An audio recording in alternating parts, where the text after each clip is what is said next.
Purnell designed car showrooms, horse stables, and the warehouse for Barlow, and many other buildings. For some reason, Barlow needed money quickly, so Purnell bought the house off Barlow.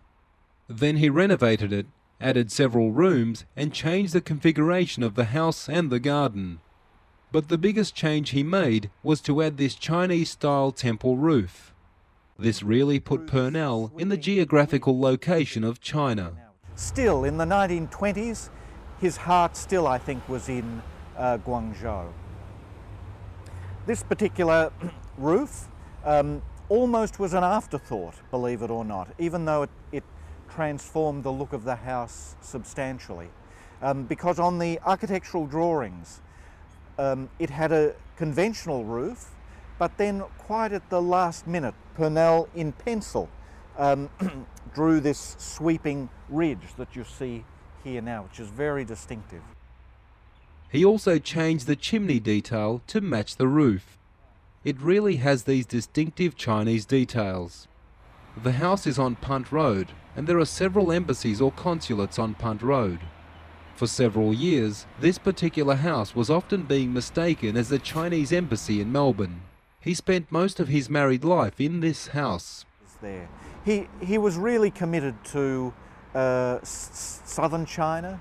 I think he always wanted to be in southern China, and if it wasn't for the humid climate of Canton, not agreeing with his wife, I think he would have stayed there for as long as he could. Besides his China connection, Purnell was also the forerunner in many of Melbourne's architectural disciplines, in particular those related to the car industry and sports, including various types of garages, car exhibition halls and car manufacturing factories. He also designed many sports stadiums, swimming pools, horse racing tracks, squash courts and golf clubs.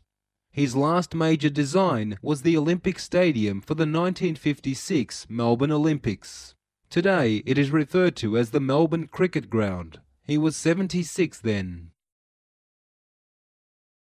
He's a very significant architect, I think, in Melbourne, but unfortunately he's been forgotten. And why has he been forgotten? It's a very interesting question, I think. Sometimes I describe him as the Bobby Darin of architects, in that he was good at many, many different things. He could design buildings in all kinds of different styles, and he did so. He didn't specialize in one style. He didn't specialize in one sort of building type. So from this point of view, he was a popularist, like the singer Bobby Darin. And so when people are good at everything, for some reason people think, look, they must not be very good at all. It's quite an ironic point of view. That to a large extent, he was forgotten in China. He has been forgotten in Melbourne. And partly the hope with this research that I've been doing is that he'll be rediscovered again as a significant architect. Purnell passed away in 1964 at the age of 86. Looking back at his life, if humans have a previous life, then Purnell must have been Chinese.